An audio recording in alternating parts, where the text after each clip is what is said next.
Obviously, Republicans had a good night. What stands out to me, though, is that the American people sent a message, one that they've sent for several elections now. They expect the people they elect to work as hard as they do. First up today on CNN Student News, President Obama reacting to a midterm election that largely went against his political party in Congress. Americans voted to take Senate control from the president's fellow Democrats and give it to Republicans. They also voted to give Republicans their biggest majority in the House of Representatives since World War II. Well, what is right now is a Congress that looks nothing like the Congress that Barack Obama started with. Look at the U.S. Senate first. We fly it up high here. Back when he took over in 2008, the Republicans were on the ropes. They had 41 seats. The Democrats had 57, plus 2 independents that caucused with them. In 2010, they lost 6 seats here on the Democratic side, gained a little bit back in 2012, but then came the deluge. Look at what happened overnight. The Republicans at 52 at least as we go through the counting here. Democrats down to 43, a couple of independents, one of whom may change sides, and some undecided, but nonetheless, Republicans in charge. This chamber has changed in a dramatic way. And if you go across the rotunda in the Capitol over to the U.S. House of Representatives, there the numbers are even more stark. Let's change everything over here and look at the House and take it up high. 2008, when Barack Obama took over, Republicans 178 seats, Democrats 257. Then, 2 years later, there was a landslide. The Democrats lost 66 seats. They gained a little bit back. Look at the numbers now, because this is where we stand at this hour as we're adding this up. 242 for the Republicans, 174 for the Democrats, some still undecided out there, but this is a rout. You add it all up, and President Obama in his 2 midterms will end up losing somewhere between 60 and 70 seats in Congress. Compare that to some other presidents out there. Ronald Reagan lost 31 during his midterms. George W. Bush lost just 22 during his midterms, and Bill Clinton lost just 49. All of this means that if the numbers keep running true this way, Barack Obama will have ended up losing more seats. His party will have lost more seats during his midterms than any party has with any president since Harry Truman. So this is a real setback for the Democrats right now, and the landscape, the fundamental political landscape, is changed dramatically. Now this is why it matters. The U.S. has an executive branch controlled by a Democrat, and it will have a legislative branch controlled by Republicans. Can they bridge their differences on how to govern the country? You know from civics that bills usually start in the House or Senate. Details are hammered out between the 2 chambers, and if a compromise is reached, it heads to the president for signature into law. But if President Obama, a Democrat, doesn't like the bills that Republican lawmakers pass, he can veto them. And it takes a 2/3 vote in both chambers of Congress to override that veto. That's hard to do. The president can bypass Congress and make policy changes through executive orders. But those are limited. They can be challenged in court, and Congress can decide not to fund them. Without significant compromise, the Capitol could get tense. For all of the Democratic losses, the single biggest casualty of the night may have been President Obama's agenda, his ability to determine what's being discussed in the houses of Congress. Here are some specific examples.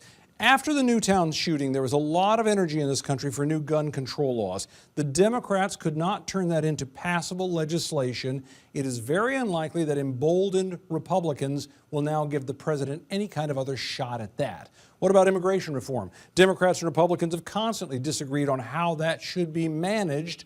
Again, unless the president changes his stance a lot, Republicans are not going to help him get anything through in all likelihood. Yes, Republicans like the idea of new infrastructure improvements. They like new bridges, new roads, new dams, new electrical grids, but they will not want to pay for this with increased taxes. They will want cuts to social programs to pay for it. That's a non-starter for Democrats. And of course, there is Obamacare. Many Republicans concede they cannot overturn it now, but they can certainly make it very hard for President Obama and Democrats to make any refinements or changes that could make it work better in Democratic eyes. All of this could basically take all these things off the table, kill them right now, and more importantly, Republicans could then start shoving legislation at the president that he feels he simply cannot sign as a Democrat. And then the Republicans will say, which party is the party of no now? And that could be a tough pill for the Democrats to swallow.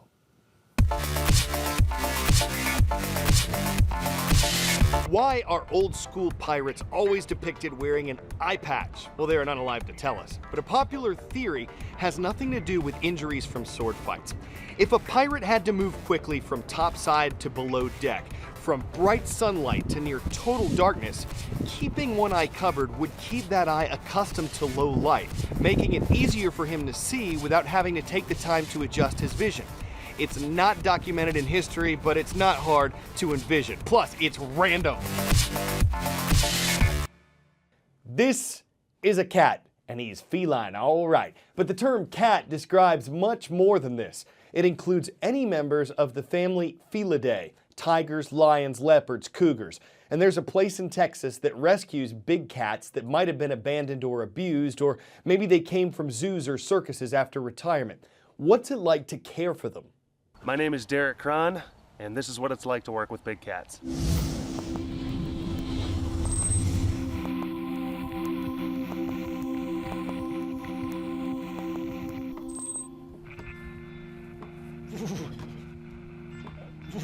I'm the operations director of the Center for Animal Research and Education. It's a nonprofit big cat sanctuary.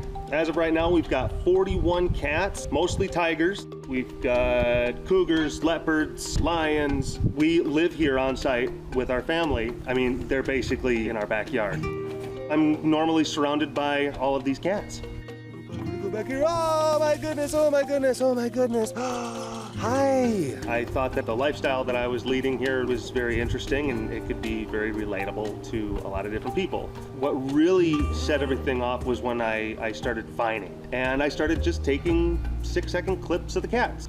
I had spent years building a relationship with all of the different cats, and I was able to then translate that to my video content.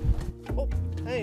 It's made a huge impact on my life and the life of my family and the life of the organization. And I think that people really appreciate that honesty about the real human-based stories that we've got going on here. Look, you're being kind of rude, honestly. Trying to do an interview. You do become like a surrogate father figure to a lot of them. How are you? Ow, you peed on me. That's great. Really what a lot of it boils down to, they become your friends. They become your very, very close and very dear friends.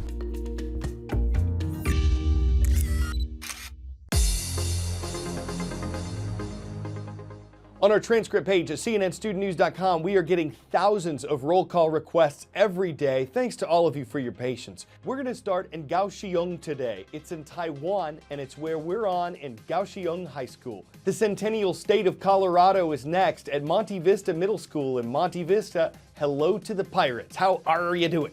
And how about them dogs? The Bulldogs of UMS Wright Preparatory School are watching. Good to see you in Mobile, Alabama.